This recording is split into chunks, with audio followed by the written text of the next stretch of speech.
So we're going to get into the panel presentation. At this time, I want to read the biography for Carly Quisenberry, and she'll be leading the panelists this morning. So Carla Quisenberry is a member of the Cherokee Nation. She currently serves as the Senior Manager of the Indigenous Negotiation Program at Conservation International's Global Indigenous People and Local Communities Center. She is also a PhD candidate in the Human Dimensions of Natural Resources Department at Colorado State University. Her research focuses on understanding the workplace experiences of Indigenous women working within natural resource management and conservation. Join me in welcoming Carly Quisenberry.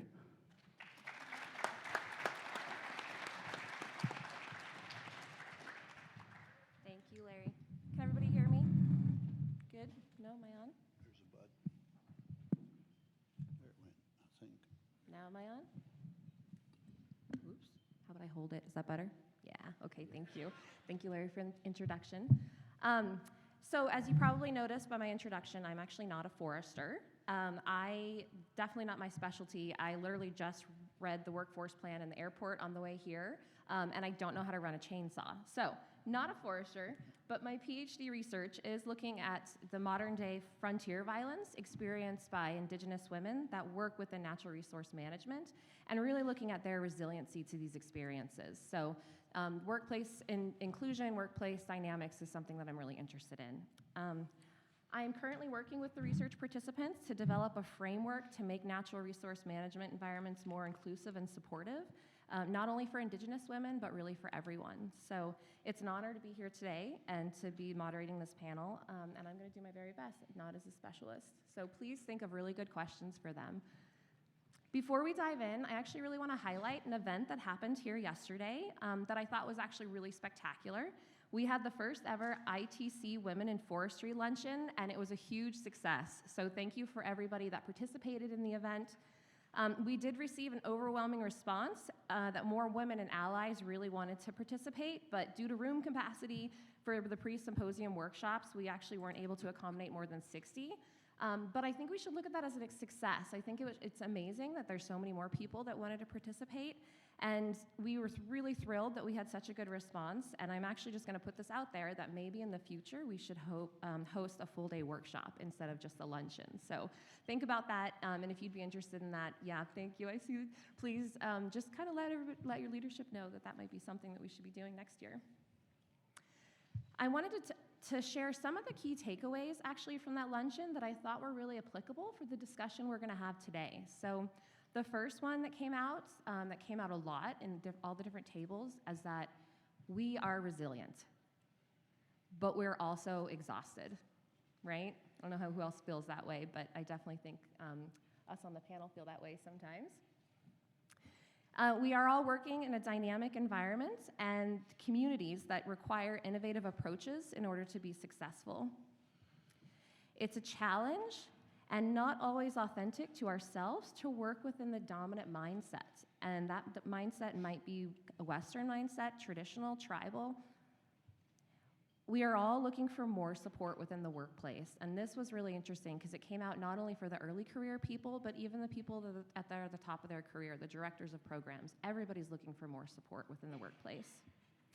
As Cody mentioned earlier, we all love trees, and we definitely prefer them to people, right? As we can tell, there's still nobody sitting in the two rows.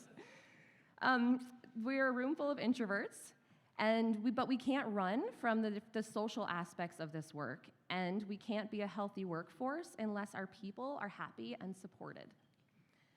So, leading from that, let's get to the topic at hand. Today's panel will discuss how the future of tribal forestry and wildland fire is dependent upon a healthy and thriving workforce. This panel will address the complex nature of workforce development within the tribal and federal sectors and the vision behind the current initiatives. There's a long list of complex challenges to tribal forestry workforce development, as I'm sure you all are aware of. And this group of people up here have some great ideas on what is working, how to adapt the things that aren't working, and innovative ways to change the system to make the workforce more adaptive and resilient. Before I introduce them, I just want to go over some expectations and kind of how this discussion is going to be structured. So I'm going to give a brief introduction of each speaker, then they're each going to have about 7 to 10 minutes to just tell you about themselves, the work they do. I'm going to start off the discussion with a couple questions, and then we're going to open it to the audience. So like I said earlier, please come up with some really good questions for these folks. We don't always get the opportunity to have experts to ask questions to directly. I do ask that we keep a respectful tone in this conversation. I'm mostly saying this for Caleb. And ensure an atmosphere where differing opinions are acknowledged and discussed constructively. Now, let me introduce this panel so they can start dazzling you with all their brilliance. At the end, we have Caleb Cain. Caleb is the acting chief forester and a member of the Cherokee Nation.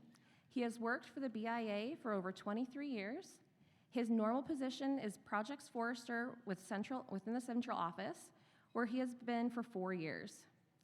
Caleb started his career as a Pathways intern while attending Oklahoma State University. Next, we have Eric Ellison. Eric is the training specialist for the Bureau of Indian Affairs. His fire career spans 24 years and includes work on firefighting hand crews, fire dispatch and coordination, fire management, and now workforce development.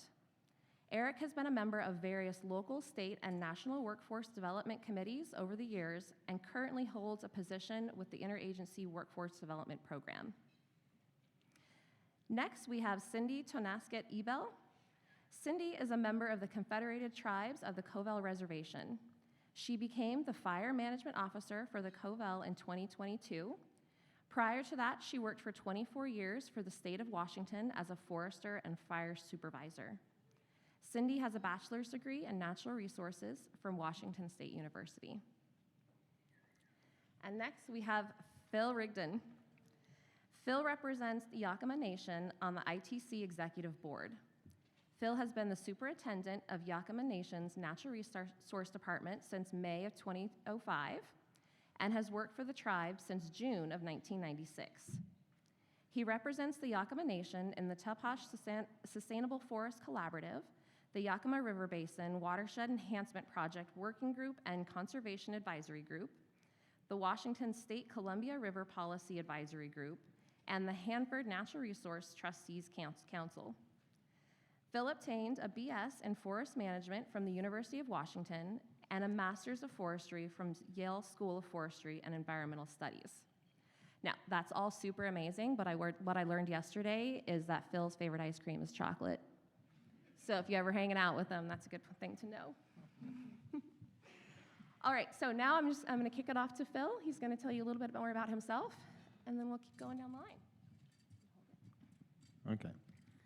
Shach Maiski, thank you, and it's an honor to be here, and I thank Larry for the introduction and the welcome that we have, and this is just a beautiful homeland that we visit, and the story, that's what we're all about, our stories across this land, and I think that's what this conversation is about, is our work to continue to elevate our youth, elevate our people so that we can continue to have that story on our land. And I think that's an important part of what we do.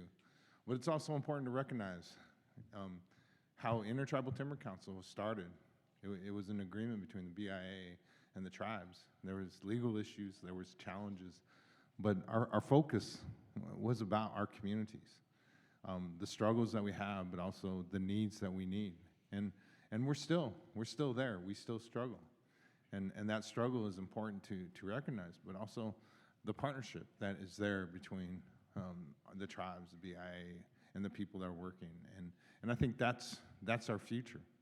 And I just want to start off kind of with that context.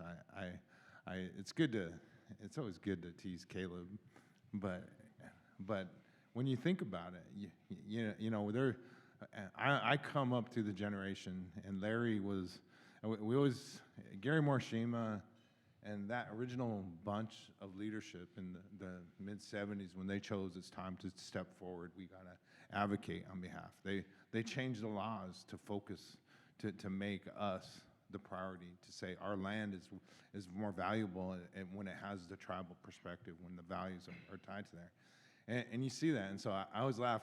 So Gary Morishima to us, he was like the first Jedi Knight for us. You know, he's the Yoda of Indian country forestry. And when you think about that, you know, Larry and his group were the first, you know, and that's the Jamie Pinkhams and the Ralph Goods and Fred Matz and these people that inspired my generation. And that is the history that is our responsibility that we need to do today. How do we inspire the next generation to come and sit? Because I laugh around with Cody Destel, and we sit in the corner probably recovering from the night before,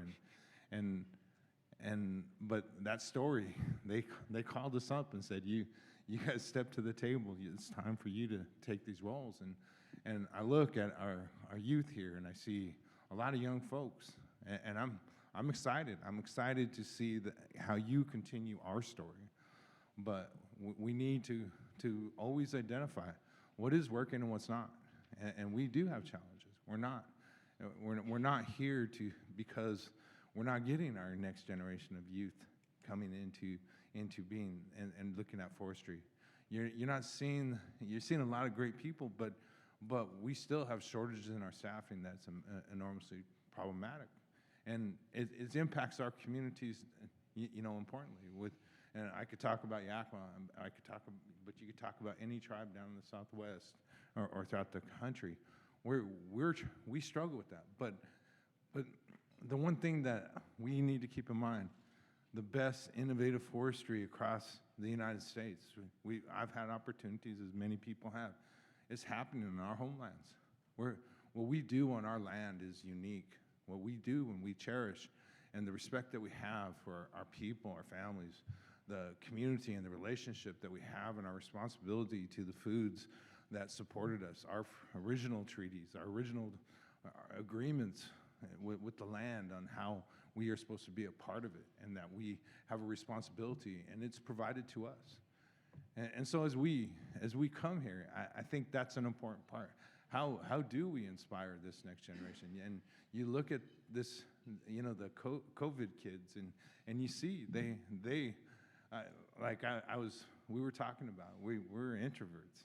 We went into forestry because we'd rather go talk and be in the woods than be up here on stage, you know, doing this. But inside of that, though, there's a beauty to that this generation, in some ways, how do we reach them? Because they're relatively introverts because of what they've been through. And how do you touch their hearts to move forward in a path that's different than what we've seen? And I think that's a conversation that we really need to have, because there's something there. But when you talk about climate change, you know, in any country, tribal natural resources, we're doing the leadership, and let's go do it. And that's the agreements that we have with our you know, first of all with the BIA, and the second, the other agencies, BLM, Forest Service, and these folks. We are bringing things to the table that, you know, when Larry started this, nobody would have thought of doing that. And how do we pass this on so that the next generation takes that and helps us maintain our place on the land? And I think that's so critical into what this workforce development. And we got to change some models, because I think we need to get any, and you know, tribal member that wants to be in natural resource forestry, especially. We need to get them into the educational and get them into the training. But we also need to look at how do we engage with universities, and this is really my more message. You know, we used to have, through the BIA, people would come through the Yakama agency, and I've met many people here in this room and across any country, and they spent their time, they got to do their first timber sale on our reservation, and they got to experience what logging trucks and all those kind of things. But somehow we've lost some of those key elements of how do we bring people in, they may be here for a year or two, but they learn from our people, but we also learn from them. they bring something to the table. And I think that's opening up the discussion in a manner to how do we celebrate those things? How can we bring, and do unique relationships with the Forest Service or other federal agencies that they need some experience in actually doing forest management? What do we do to make those people be able to come and spend 6 months a year? How do we get internship programs and professionals? I watched our attorneys at our tribe. They would go and they would hire the second year law students that had 1 year left, and they would come and work for the summer. And if they're good, we hire them. They become part of our team, and you watch that growth. How do we implement like that in Indian country for forestry, for fisheries, for water, for all these things? Because really, that is the story and how we change and what we need to think about, how we broaden. We have our reports. We need to do this. We hard charge and we do, but there's still something that we got to come together on, and I think that's important. The final thing I think I wanted to mention is we come from rural communities where and we don't have wealth, and when you talk about the type of, and it's not just the forestry degrees, it's the people out in the woods doing the work. These people that they don't have much, but they're able to have a logging site. But if we don't have the resources to make sure that they survive in economies that fluctuate like they do, we're not doing the justice for our community in the manner. The jobs that are dependent upon out of the woods, that technical skill, those things our people are great at. But also, if you don't have the work, they're not going to succeed. And so we really need to look at but also modernizing equipment to make it better for our land. There's all kinds of, how do you create ways to get resources to have, yoder and tether logging and alternate logging equipment? We got to look at because a 25-year-old on the Yakama reservation, he can't go get a $5 million loan to have that type of equipment. Nobody's going to loan him those kind of things. And so we need to figure out better strategies to support those people working out there. And also to get them the skills and the training and avenues for having that equipment. And I think that's an important story because the active management is what has been passed down to us through fire and other tools, but we still need those things. And so how do we come together to look for solutions like that? And so I probably talked over my time, but I wanted to hit all those points, so I am going to pass it now, but thanks.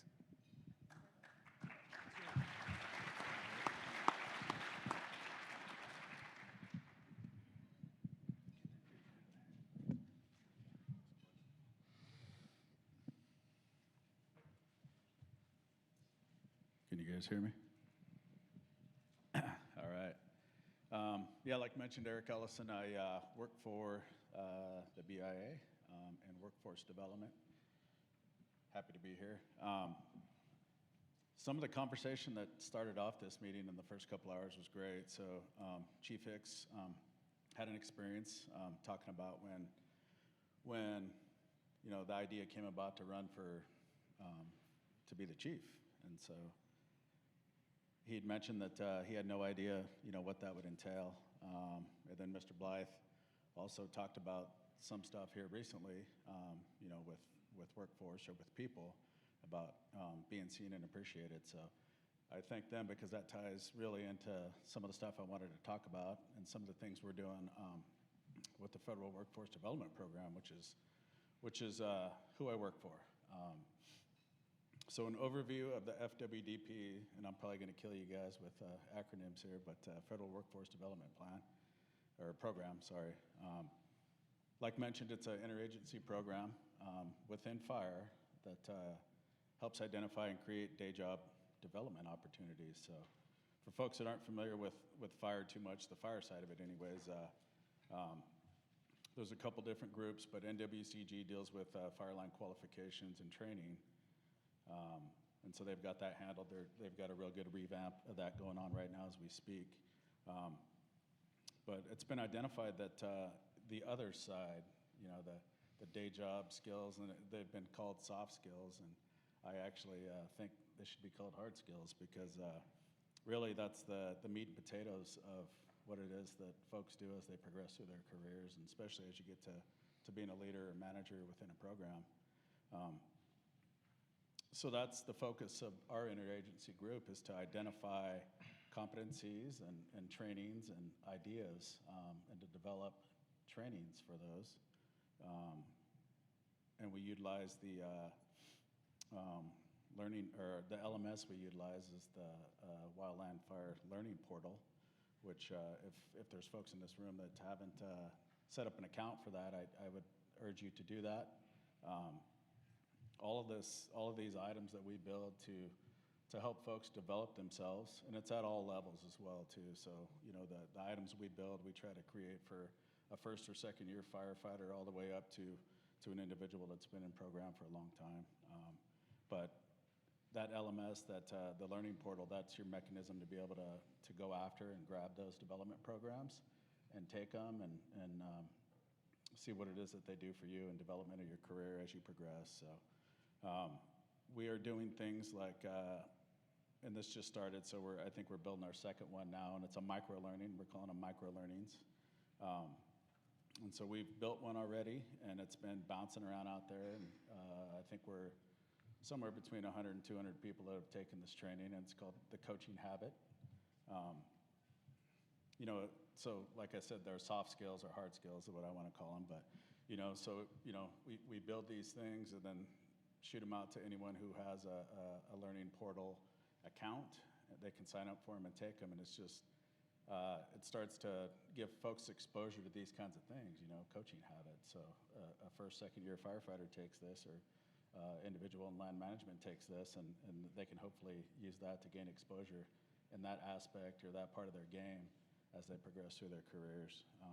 So really neat stuff. And we're going to continue to do those things. We're basing them all off competencies that we've identified essentially any employee should have, and so we're going to continue to build those, and they'll come out recurrently. Yeah, so I touched on the learning portal. Like I said, I'll continue to beat that up. You know, that's the mechanism to be able to take these trainings, and you know, as long as you have an affiliation, especially tribal affiliation, you guys can sign up for to have an account in that system and take these kinds of trainings. I'll shift and move on to some of the other stuff that development-wise that we have going on. So the federal, or the Wildland Fire Apprenticeship Program, I'm sure some folks have heard about that. So if an individual goes through this program, you know, they're going to receive up to, you know, upwards of 3,000 hours of classroom and on-the-job training, which is a pretty cool deal. So they'll go through different aspects of the fire program. So they'll be required to work on a fire engine. They'll be required to work on a hand crew or on helitac, dispatch, all these different functions. So they're kind of well-rounded, you know, as they come out of this program after a couple-year period. In the meanwhile, they'll spend two different sections of time going through a basic academy and an advanced academy to gain classroom knowledge as well. So really neat. So I think at the end of it, you know, if somebody goes through the whole program, they'll end up with about 20 fire classes for students who do the full program. So it's a pretty cool way to get a bunch of training and get well-rounded experience, you know, for fire. And then I guess the last thing, I'm sure I'm getting kind of short here, so the last thing I'd like to do a pitch on, and I think the guys are still in the room here, and hopefully they'll grab the mic here a little bit later and elaborate on their program a little bit, but PFTC is the Prescribed Fire Training Center. So that's opportunity for folks for tribal folks to have these groups of employees from all over the place, really, to come to their piece of ground and potentially help them out with some prescribed fire and thinning and things like that.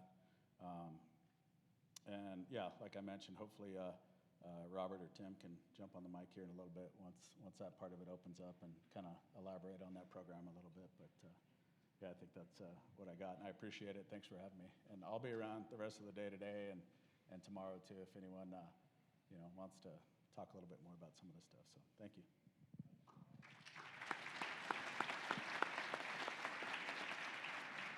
Me?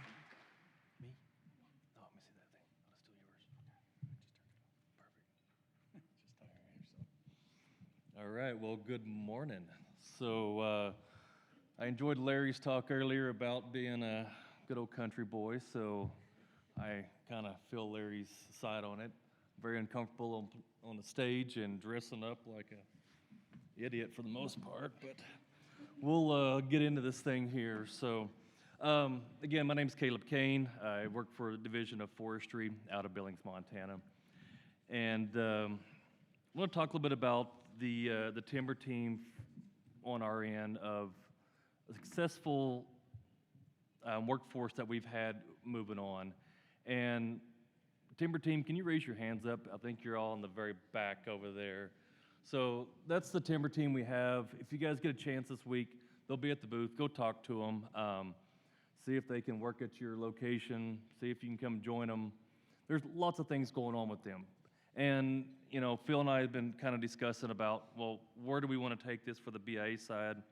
And he kept pushing me on the timber team part. So 2021, Division of Forestry was able to establish the BIA timber team, and we're now on the second crew of them. So we're talking about building a workforce. We built it once, and now we had to turn around and rebuild it again. This time last year, sitting at the ITC Symposium, we was at 2 staff members, and now we're back up to 7. So going through the process does work. It just takes a lot of time to get to that point. So that's kind of what I want to talk with you all about on hiring a federal workforce. First thing you need to start out is money-wise. Do we have enough funding to fill positions? And when you're at the agencies, the regions, or even at the national level, there's a cap of what we can spend. So if you have the funding to do it, fill your positions. We are a little low right now, and we would like to see positions being filled. So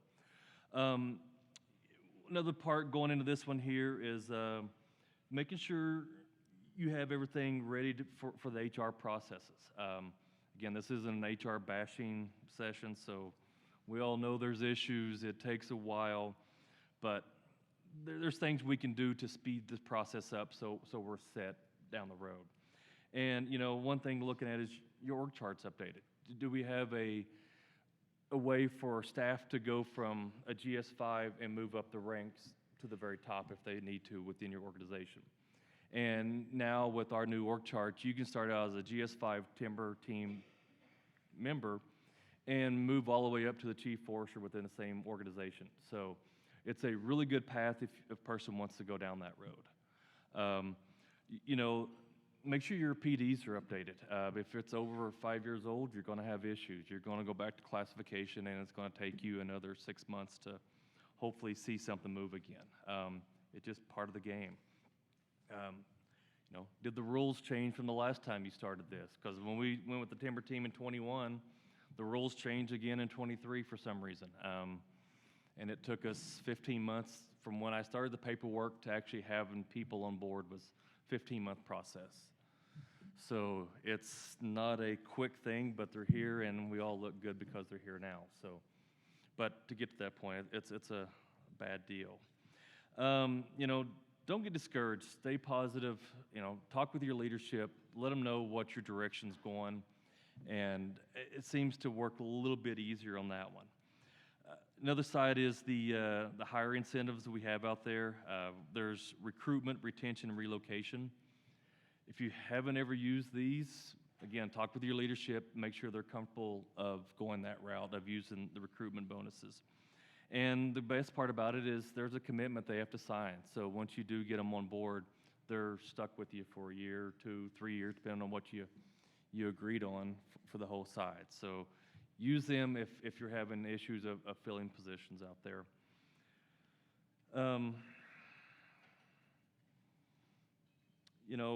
The timber team was also filled using the delegated examining, so outside of merit promotion. A lot of folks within federal side doesn't realize we can utilize this as much as possible. So if you're getting blank certs every time, advertise it as delegated examining.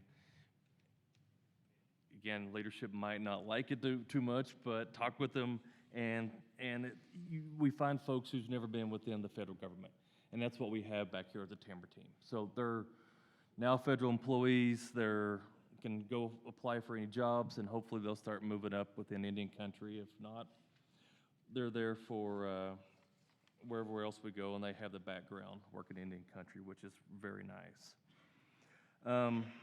You know, another area we're looking at here for building a workforce is the Pathways program.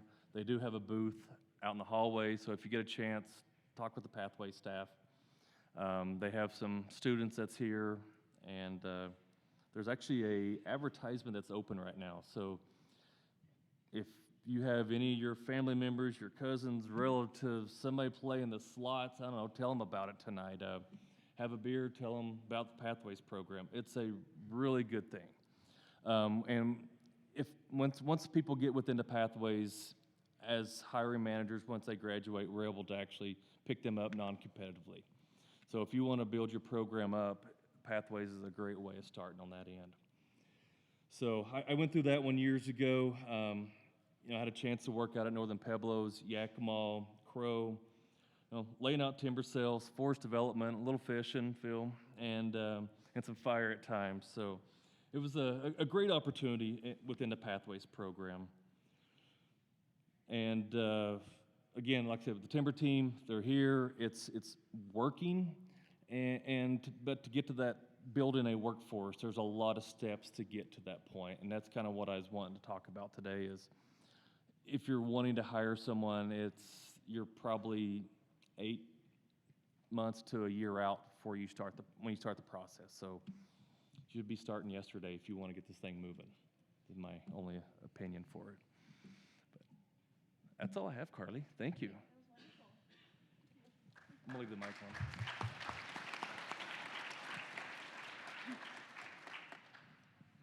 All right, good morning. My name is Cindi Tonasket. I am a fire management officer. So my spin on this is going to be kind of from a ground manager side. So some of the challenges we have tribally are wages and benefits. We don't always get the same wages or benefits that some of the other federal agencies get. So you can imagine it's hard to recruit when you don't have a level playing field. And then also retaining some of our folks. Once we get them trained, it may be better for them personally to move on and get those benefits that we are not able to offer. Another challenge is housing. And I think that's probably universal for all of us. I actually started with the tribe just a couple years ago, and I experienced this personally. For the first year, I was living in my mother's basement. So it's a real thing, the housing situation on most of the reservations for these jobs. Another challenge is without a lot of recruiting, we tend to pick our best employees and then try to bring them up kind of from the bootstraps. So we need to be able to find ways to train them on the job, take that time and do that sort of thing. I have great employees that have come up that way. I'm not saying it's a bad thing. It's just that then you need to fill in behind them and finding opportunities to get them the quality training that they need. Eric just mentioned a few, but that can be a challenge for us. Some successes I think that we've had. We have great advocates, one of them being ITC. If we can identify a problem, we have people that can help us. So a good example of this was one of the disparities that was noticed was tribal firefighters did not receive the supplemental pay bonus that the federal firefighters did. So ITC wrote a letter to the Secretary of the Interior, as did some other counterparts of mine in the Pacific Northwest. So we do have advocates. So you have, your counterparts in other tribes. You have ITC that'll help you work through some of these issues. Another solution is to continue to engage our youth, look for different ways and innovative ways. If people have some of those, it'd be great to share. I know Larry mentioned 4-H. In the rural communities, that's a big thing. So I think that would be great to continue that. We visit schools, Head Starts, just trying to engage the youth. I have employees that in extracurricular, they are coaches for activities, so they can engage the youth and talk to them that way. I have employees that will participate in kind of native skills courses in some of the high schools where you learn how to skin a deer and quarter it and that sort of thing. Just keeping us out there and engaged in the youth that have some interest in this. And then I think one last success is just being our own advocates in Indian country. We do lots of neat stuff and innovative stuff, and I don't think we get that story out there enough. So I think that could be a success if we push that. I was out on a prescribed fire just a couple weeks ago, and we had our tribal public affairs person out there taking pictures and videos to post to our Instagram. And then I also had some other media out there. So just getting that story out there and sharing our successes. So that's all I have. Thank you.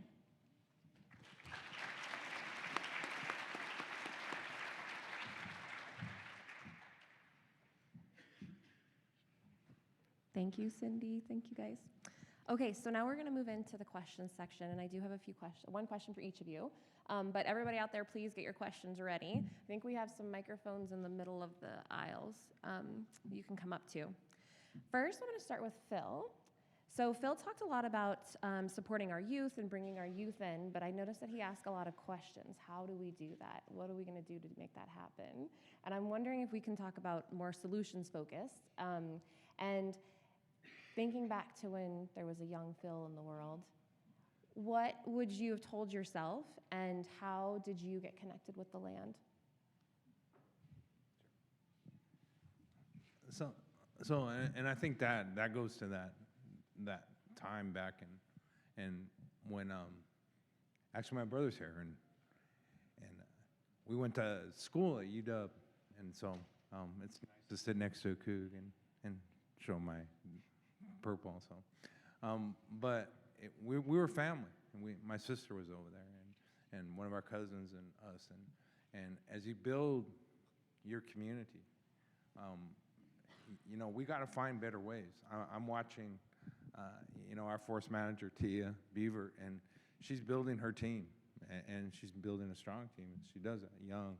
Young foresters, some of our tribal members that have been within the programs, and that's the story that we have to find a way and to create the opportunities for the youth. And I remember 1996 I was asked to be a moderator.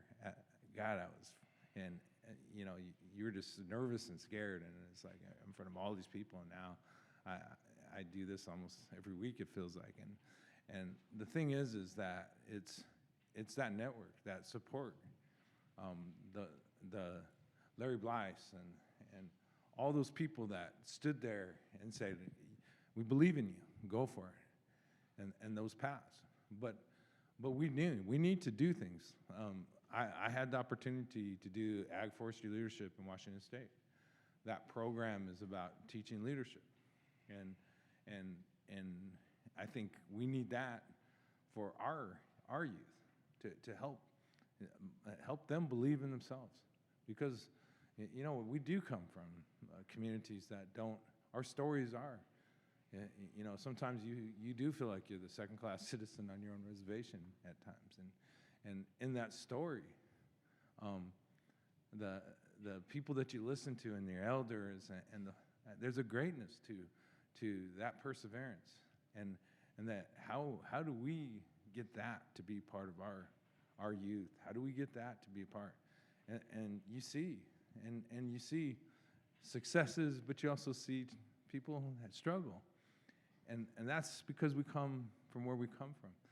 but having the faith and the belief in those things, I think, is critical into that story. And so when I look back on those roles, it's having those key people, the John Vitellos, the Bernie Ryans, the Jim Ericksons, the folks that pulled you along. And how do you pull? Because none of them, they came from the Peace Corps or from other places that brought them to our organizations. And to see the current folks like Jim Dergalo and you see folks that inspire you just with their leadership. And how do we take that? How do we support our leaders in the federal government so that they have an avenue? We sit here and I always say this, being in forestry, being in trust resources is one of the most challenging things in any country, because I don't want to sit there and compete against our schools. I don't want to compete against our public safety. But I think we have a story about the health of our communities that will help with our education, that will help with our public safety if we just return ourselves back to who we are as people connected to the land. And there's a balance there that we need to remember that. And to celebrate successes, and also to recognize challenges, and then to move forward. And I think that's the part that I hope is part of this message is, how do we get how do we bring leaders to young leaders, to ITC and listen to listen to the banter between, Howard, myself, Jim, and you see people like Nicole, who's taking a new journey on her path of things, and how that's a great thing, because that's the step that she will bring part of our story furthermore, and that's what we need to do. We just need more of those things. And it's connection to family, connection to home, connection to place, but it's also opening yourself up. Again, I was telling someone the other day, or when I was sitting on the panel, is my brother was the one that used to tell me, because when you're working and overseeing all natural resources, you sit there and you're always in heavy thought, and so sometimes it looks like you have sitting mean face or something. And he just said, you could smile a little bit more, Phil.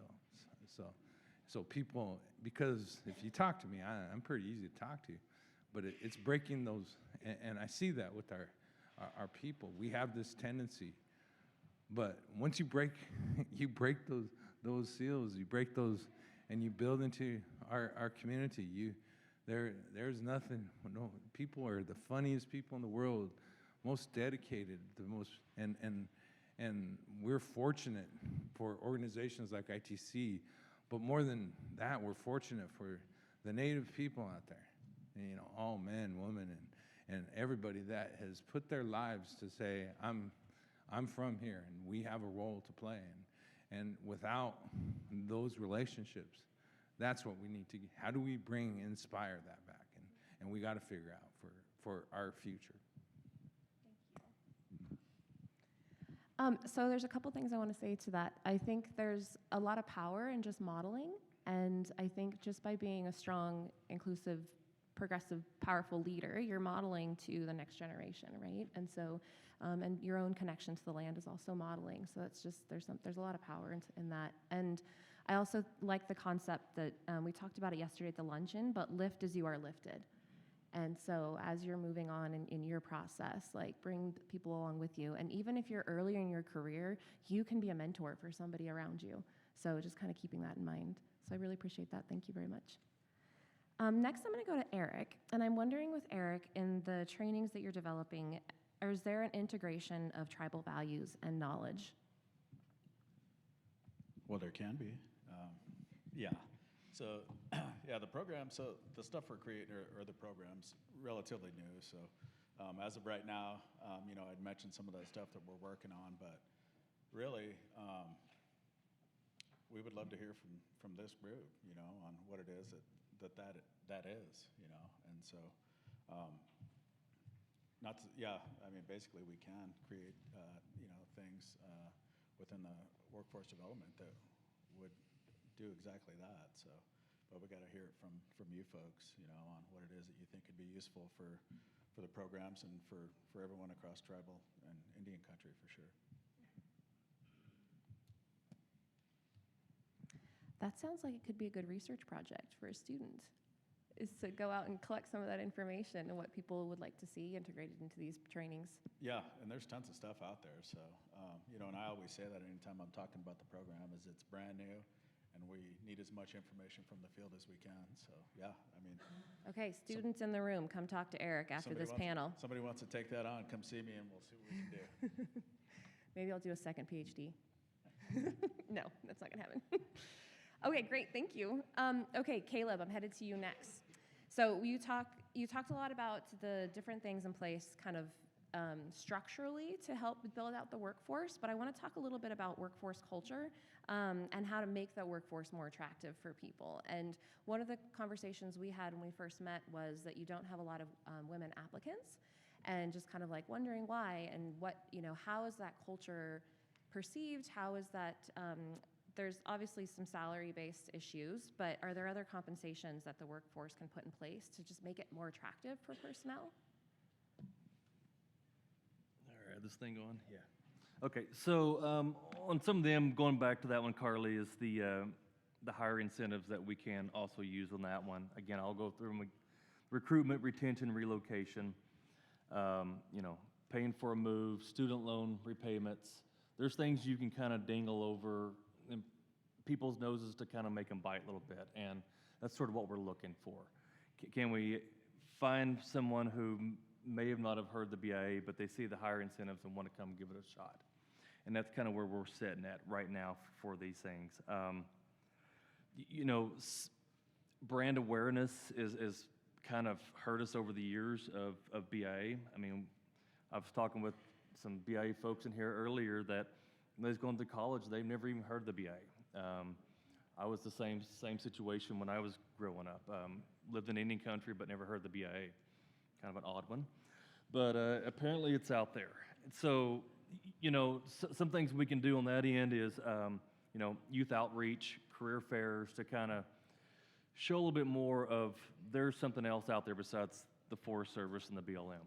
And that's kind of where we're coming in now of rebranding. We've started that process with SAF last year of setting up at the convention, working with SAF and trying to grow the brand a little bit more, selling our story, Facebook post. If you get a chance, there's a QR code on the booths out there. Scan it, like it, whatever they have to do these days. I don't know. I just post a picture every now and then. So, but yeah, so that's something we're looking at doing is trying to really sell our story. So people do know that when we're talking about forestry, there's also an Indian forestry side of it too that's doing really good work out there. So, Thank you so much, Caleb. All right, Cindi. So I'm hoping that you might be able to paint us a picture about what workforce success would look like and how workforce success would help kind of developing your community and how kind of integrating the success of the work you do would also help kind of bring that success to your community. Does that make sense? Not really? So workforce success for me on a fireside would be recruiting brand new firefighters into our positions, having them see that there's a career path, sticking with us, working through the career path, becoming our next leaders. That's what success would look like for me. Okay. Yeah. Start to finish.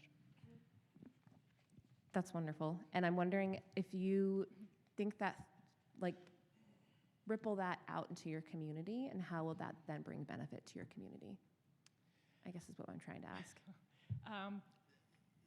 So we did actually recently just hire, or in the process of hiring a 20-person hand crew, and all of those people are local. So there's 20 jobs that were just added. So yeah, so direct tie to our community. Yeah, that's what I'm looking for. That's wonderful. So more work like that. Yes, Yes. definitely. And how did you bring those local folks in? What was the mechanism for that? It was school visits. So we actually plan some of our basic firefighting courses so that high school students can attend during their spring break. And then also one when they get out of school. So recruiting at high schools, and like I mentioned, we have some employees that do extracurricular coaching, wrestling, basketball, so you have kind of this youth that enjoy team sports. So I think fire is kind of one of the last things you can do as an adult and be on a team. So that's a good selling point. Yeah, okay. See, she's connecting the youth. Look at her go. Yeah. Thank you, Cindi. I appreciate that. All right, I'm going to open it up to the audience. Are there any questions for this amazing panel? Like I said, we have a couple microphones down the hallways. There's got to be some questions out there. Oh, here's one coming.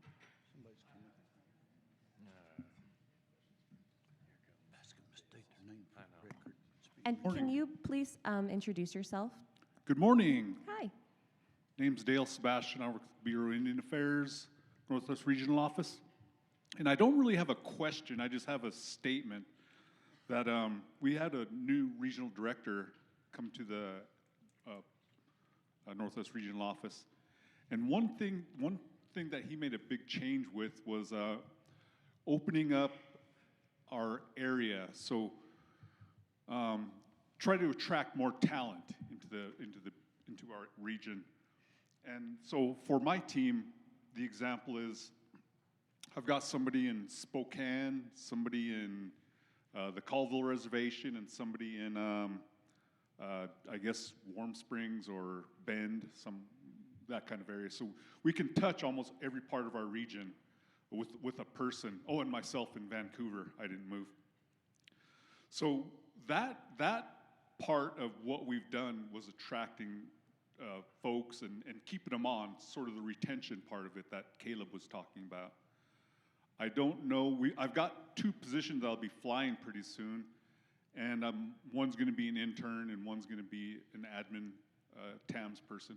But so anybody looking to, interested in either of those positions, or you have somebody interested in one of those 2 positions, talk to me and we'll see if we can find an area for you to work in. All right. Woohoo, so we got, one clap. yeah. Thank you for that. Sionigad, oh, there we go. Sionigad Soraya Dodo. Hi, my name is Soraya. I work for an organization called Blue Forest, and basically it's conservation finance, so like trying to resource different projects like this. So I guess my question is about workforce housing. It's something I've been thinking a lot about recently because, of course, it's an issue that comes up a lot. And I guess I'd be curious, what would your vision be for expanding workforce housing? Do you think that by expanding existing housing that the goal would be then to have like more access for tribal members, or to help bring other people from outside of the reservation on to accomplish the scale of work that there is? Would just love to hear a little bit more about like what the ideal vision would be for housing, and I guess so I can think through different solutions out there and like what we can do to develop opportunities. Thank you. Who wants that one? Okay. Housing is probably one of the biggest problems, and it's not just for recruiting, bringing people to the reservation, but it's also housing for our people, and it's always been a problem, and having that, and so there's a balance there on trying to, how do you figure that out?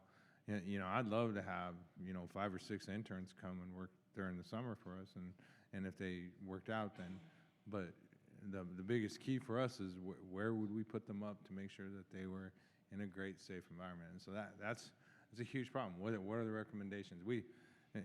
We're considering some things, but I think that's part of, I had talked to Caleb about this previously, just trying to find the right path to make those things, but I think that's the conversation we need to have, because how do you make people be successful and them running around trying to figure out where they're staying and that they can't start work until a certain amount of time and so we got to do a better job. We got to make the people coming, because in the past we've had people come through some of the federal programs. They don't have housing, and then the second thing is they got to make some clearances to start work, but when they show up, we should be handing them, whatever job they're doing, handing them their equipment and get out to the woods, and your housing piece should be part of those things. So I would love to see some solutions to that, but I think that's what we deal with all the time.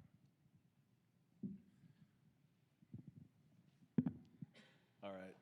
And then, so I had when I was still, a supervisory fire person, had the luxury of having, on-site barracks facilities, which was a huge recruitment point for us. I had to listen to other, entities that were similar to me in different locations that didn't have that. There's plenty of folks that were sleeping in vehicles. So I've seen some pretty innovative and creative ideas on housing over the years. I've seen the bill footed for hotel rooms, for a full fire season, for upwards of, 20 or 25 seasonal firefighters. There's been, I guess for the sake of a better term, like man camps created in some places where, similar to what they do for mines and things like that. So some outside of the box thinking, at least on the federal side, for trying to house people in places that are hard to get housing. So yeah, just it's going to take some creative thinking in lieu of brick and mortar, just building places, which is expensive, and there's a lot to it. And maintain. Great, thank you, Eric. All right, we have our next question.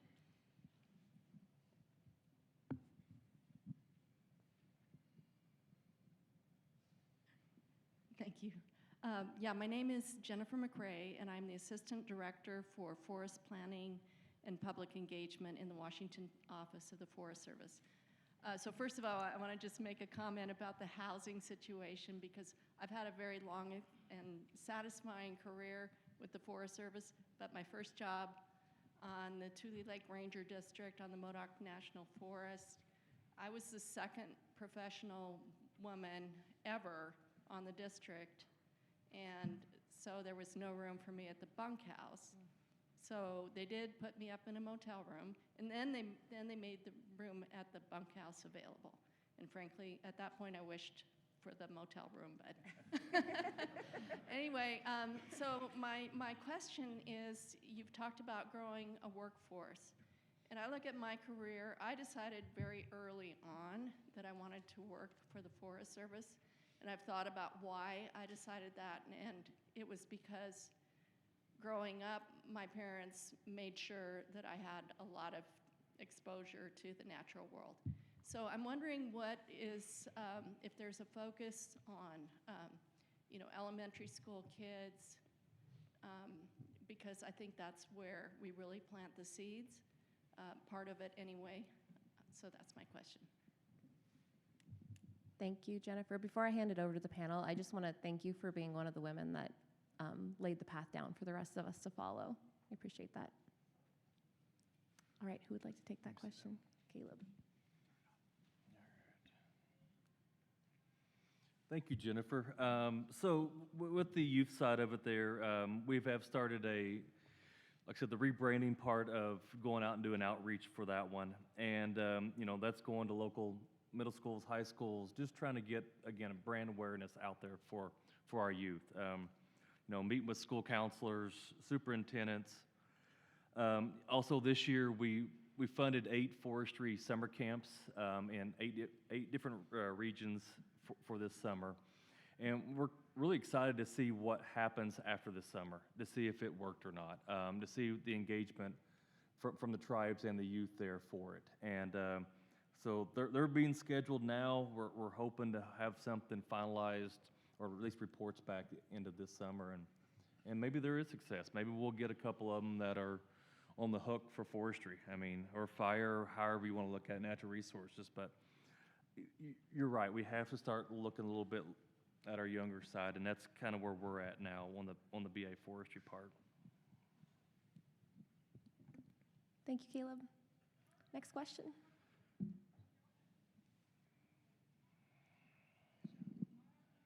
Hi, everyone. Sean Chrisman, Forest Development Forester for Yakama Nation. My question is, so forest development, at least at Yakama, is always there fighting fires, you know, all the time. I'm wondering why we got categorized as militia and didn't see any of the retention that came to our wildland firefighters, which is a great thing. I'm not saying it's not, but, you know, we have guys who have been fighting fire longer than I've been alive who are not seeing any of that. So I'm just kind of wondering on that.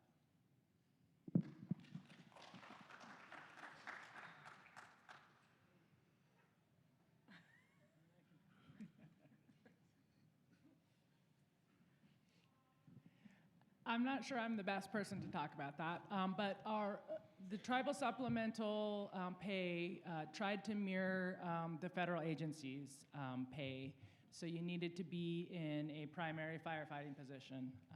So that was my understanding. So we do appreciate you, and we have heard that, but thank you.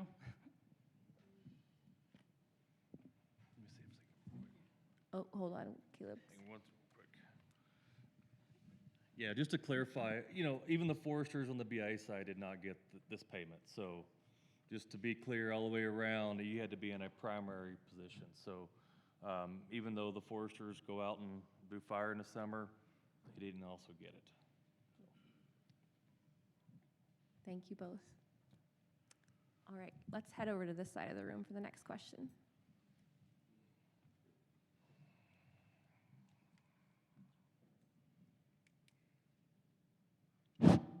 There we go.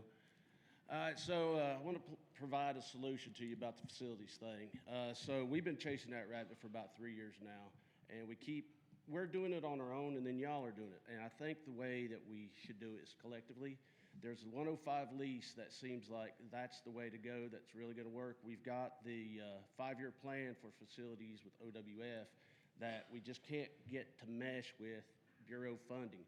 But if we look at it together, I know like here in Cherokee, you know, we've got natural resources in one building, we got fire over here, and we're all trying to collaborate with things. But if we could get in the same place where we're sitting down having Monday meetings and pre-planning, and we're ensuring that we're working with what right looks like for the tribe, and having those facilities where we're together, having our equipment inside engine bays, having, you know, housing. I mean, good Lord, we got guys who they're driving an hour to get back home, sleeping in maybe some rundown little 20-foot RV trailer. And that's continual fatigue. You know, we got to mitigate that whenever we're doing fire ops or long shifts, or maybe it's somebody who's cruising timber late into the night. You know, you don't want to put them on the road to go somewhere long distance. So I think if we look at this collectively and start chasing that rabbit together and look at those 105 leases, there's already some barracks and facilities that pretty much already have the blueprints that the BLM uses. There's models out there that we can utilize, but us just chasing it separately, we're not getting any traction. And then you also add in the communications and the infrastructure that goes along with everything.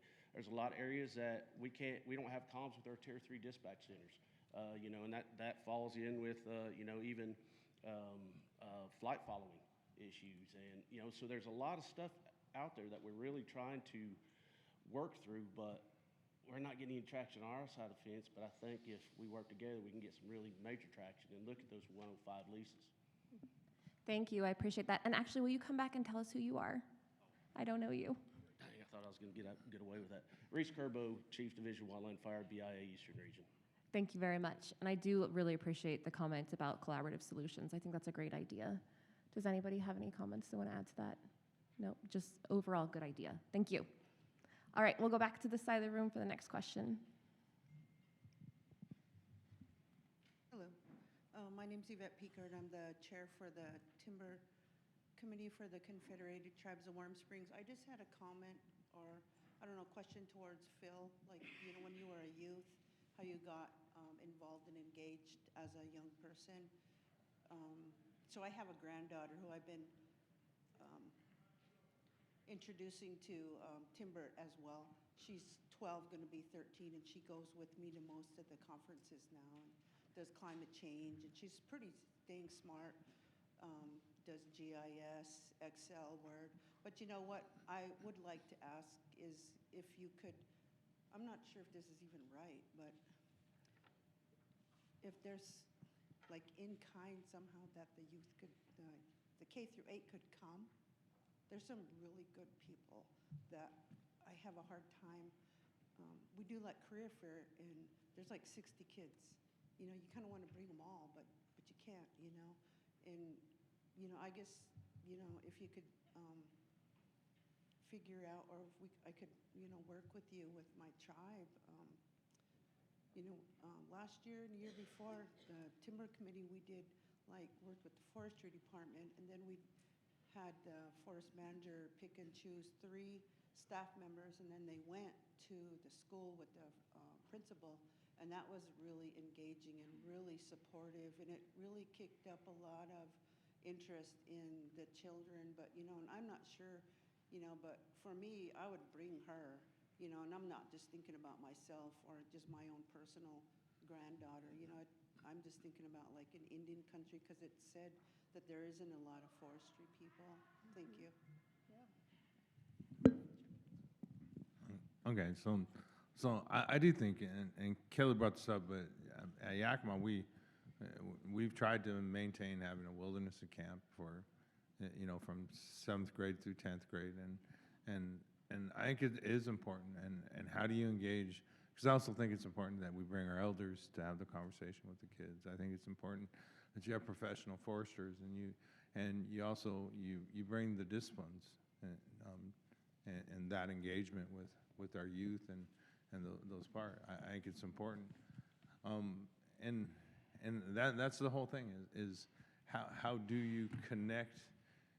You know, by the time someone's after 10th grade and they haven't taken the math courses, it's all catch up, and so we got to think about those middle school kids and before that, so that they can do and that they're preparing.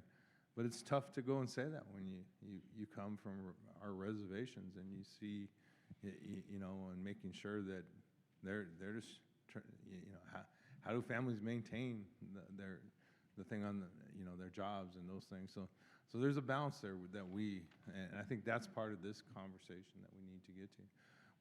We have salmon camp that shifts from different reservations that we maintain. I think it's that you need to continually to show and be at places and to support the youth and make them be able to, and also that they see, you know, that they're part of that story. And I think that's the part which you're seeking. You got a 12-year-old granddaughter that that has a potential, and so how do you, and just reaching out and finding ways to make those things happen. I think that's important. But you know, we grew up going in the mountains. We grew up tied to our foods and our teachings, and don't ever discount that, because those things are the first pieces of what, you know, you can go educate on those things, but the most important part is how do you facilitate that they're on the land and enjoying and understanding that they're part of something greater as people. And we get so focused and busy with this or that we got to remind ourselves for those things. So thank you. Kind of sounds to me like another program that Eric could put together. How to encourage the foresters to do outreach in our school systems within our communities. That's a good soft skill. Yeah. All right, thank you. Let's go to the next question, please. Not a question, but Eric called me out. So my name is Tim Garrity. I work for the Prescribed Fire Training Center. So I just wanted to make myself seen and aware if you guys want to come up and talk to me later. But We're talking about connections, and that's really what our program is about. We are expanding our program outside of the Southeast throughout the rest of the country. This year we expanded to Oklahoma, worked out Tulsa, worked with Mr. Black Bear here. We were in Flagstaff. I met John Martin with ERI and NAU, and then we're up in Rapid City right now and worked with Pine Ridge. And so we are that connection piece. We offer slots to everybody, international, local, state, tribal, BIA, federal agencies. And through that, they get to work and collaborate with everybody. They get to see all the lands that are out here across the country. And through that, some of them actually have taken other jobs because they liked the way those places were managing their land. So it's a great opportunity. It's anyone from a couple years into their career up to 20 years. We do focus on some fire qualifications, but you don't have to be in fire to attend. In fact, we've got a soils conservationist in our session right now that's working with the group up in Rapid City. So if it's something that's interesting to you, please come find me. I'll be around. Also, my director, Robert Giancato, is around. He's a little shinier than me up top, so he's easier to find. So come speak with us. We'll be around this whole week, and I'm really happy to be here. Thanks. Thank you. Okay, thanks. All right, we're head back over this side of the room.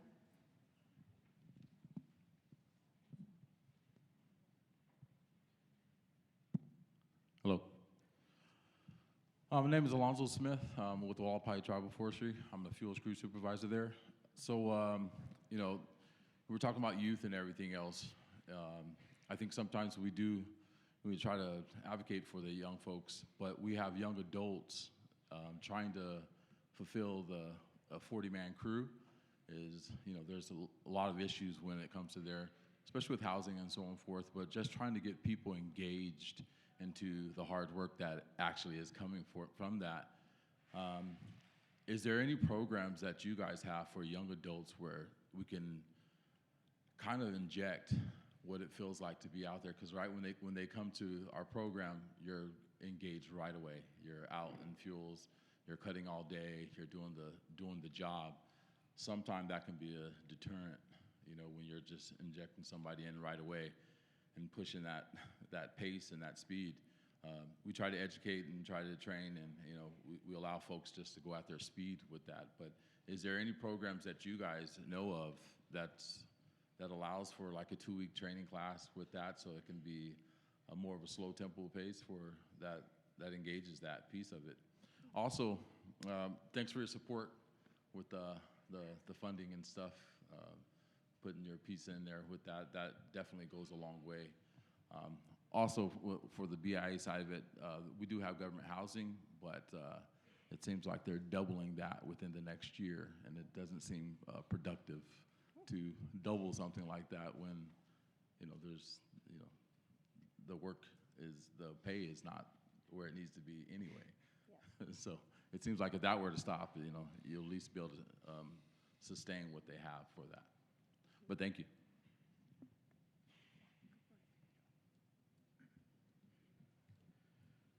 All right, so to kind of answer some of that question as far as programs go, so from my experience, any of the programs that I've seen were localized. So I had a couple programs when I was a fire manager.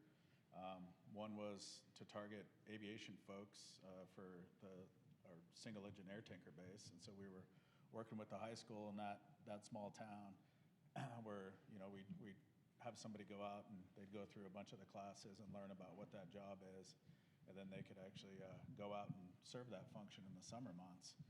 That is at this point in time like a non-arduous job, so they could be under 18 years old to go do that, at least on the federal side. So that was one way we were touching some younger folks as far as getting some experience within the job. And then we did have a relationship with a couple different high schools as well in the Las Vegas area where they had a couple semesters worth of, it was like an elective, I guess is what it was. And so they happened to have a teacher there who had done fire in the past, and so he had brought that to the school leadership, and they said, yeah, we support you doing that. So he built a relationship with us, and we'd go there and we'd help them do field days and just go talk about the job some more. So from my experience, that's as far down. I know the Forest Service does some stuff too. I think I saw some stuff in California where they were working with high school students, some pretty robust programs as well. So that's as low as I've seen it go, really, aside from, Smokey the Bear stuff at elementary schools. But as far as actually learning about the job, high school.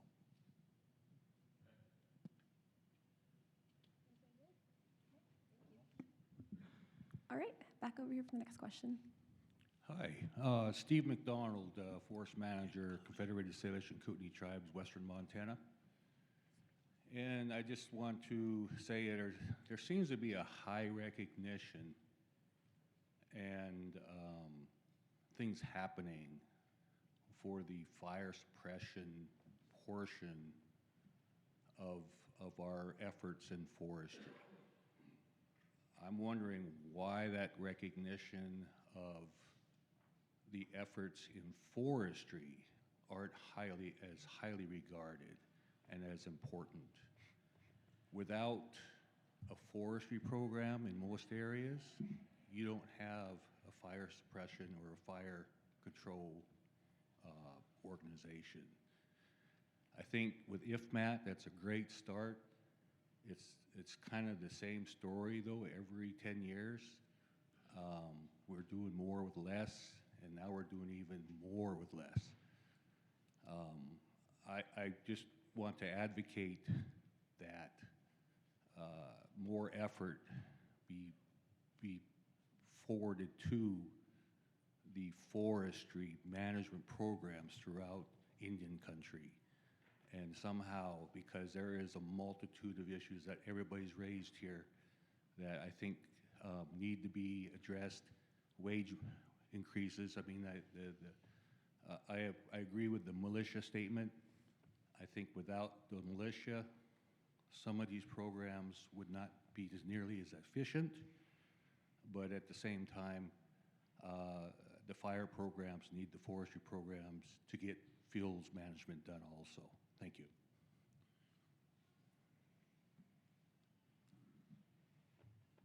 Well, Steve, I can't disagree with you. I mean, it's been talked about when we look at forestry and compared to fire. Yeah, they got a big pay bump for the last couple of years. They've talked about even pay scale bumps. I haven't heard anything for forestry-wise, and we're still running up and down the mountains every day laying out timber sales, or militias has been said today on that end of jumping on the engine, hand crew, but don't get the same compensation with it. So I don't know where it's going at. I haven't heard anything on that end, but it would be nice. Like I said, we're all the same. It just, we're different now, so, all right.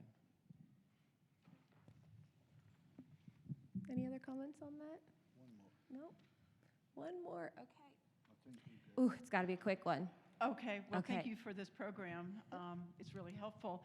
I'm Virginia Dale from the University of Tennessee and also Oak Ridge National Lab. So I'm kind of coming from the other side of the coin and thinking about how can we at universities, national labs, and other institutions best identify and engage Indigenous youth and young people.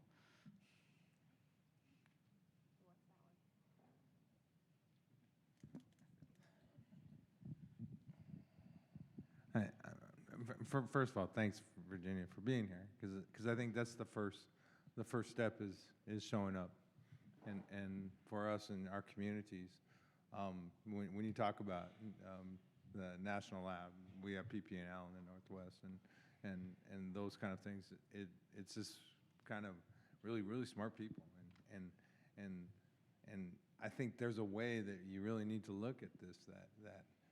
I do. I have people in our reservation that don't have, a college education, but they're the smartest people I know in the world. And how do you facilitate the youth to be able to learn from each of these paths and support those things in the right manner? And I think that's an important part of our story. So how do you engage? I've spoke at I've spoke at Forest Service training for their. It's tough for tribes. You come in the door and all of a sudden they'll say, "Get Phil to come talk to them." We don't know what they really want, and so we have this natural fear when the federal government shows up and they're trying to bring us something that is it really for our benefit or is it for them, and we really need to start having. How do you facilitate an engagement that is going to be the benefit of our communities and our youth and those things? So I think it's a good question.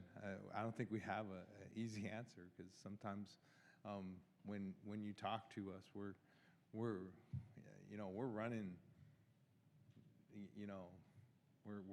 we're running huge divisions. We're trying to make, and so that's always been a tough one. How do you get that? And I think that's more of our message is show up and start understanding what people, what our conversation is. What are those things? How can Tennessee get our youth to be a part of and your community be a part of us? And I think that's the natural place is right here with Larry and his youth and all the folks, and how do you touch into that manner? Because I always laugh. I went to, in the Northwest, a lot of natives did go to UW, but the reason why was all our parents were supported UW because, Sonny Sixkiller was the quarterback at UW football team that took him to the Rose Bowl in 1969. And you laugh, but it is funny that it's those simple things that open up a path and that inspire our parents. Their dream is for us to go school there. And how do you live up to those things? And so how do you create those? And I think that's a good conversation to get to, because I think that's more it's those simple things in any country that will drive a whole generation into different manners. So. Thank you, Phil. And I actually have an answer to that too, as a Native University student. I would say at Colorado State University, they host a Native Women's Circle, and so it's just providing safe spaces for youth to get together and to talk and be able to talk about some of the issues that are really unique to being Native in a university setting. Also for me, a big one was to have fiscal support to go to my first ACES conference, so the American Indian Science and Engineering Society conference. That was a game changer for kind of deciding what I was going to research and connecting me with other Native students and to just have those peers around me, because they're not always around you within the university setting. So those are the two main things for me that were really helpful. So thank you for that question. Larry is wrapping us up. So I just want to give, can we please give a round of applause for our amazing panel? Thank you all so much. It has been an honor to sit up here with you all, so thank you for having me be engaged. Just a reminder, if you are looking for training, shiny guy in the back of the room over there. If you're looking for a job, we've got the gentleman over here that's giving jobs away.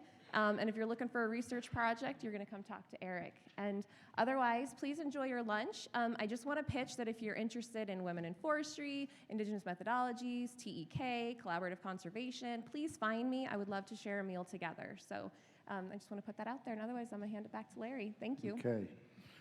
We'll give them another round of applause. That was very interactive and a lot of information. I just want to make a couple of points, just really quick. ACES, American Indian Science Education Society, for my friend from Tennessee, University of Tennessee. I'm not sure if they have a chapter, but that's a start. They have, there's a lot of our students, I say Cherokee students at the University of Tennessee. They probably have a student club, Native American club. I would start there and then build forward. Also, there's an opportunity to utilize local Job Corps centers, which we have a Job Corps center here just off the reservation. And I've worked with them over the past 4 to 5 years, but they have a forestry curriculum and they have a fire curriculum.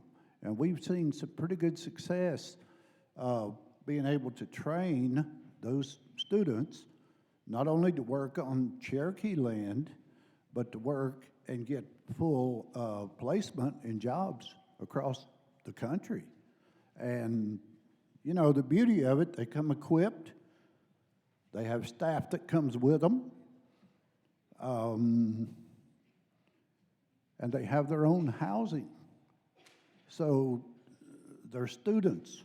They've got a 2.5 year curriculum. And it may just be a short gap, but you can get some good students and good employees out of those kids.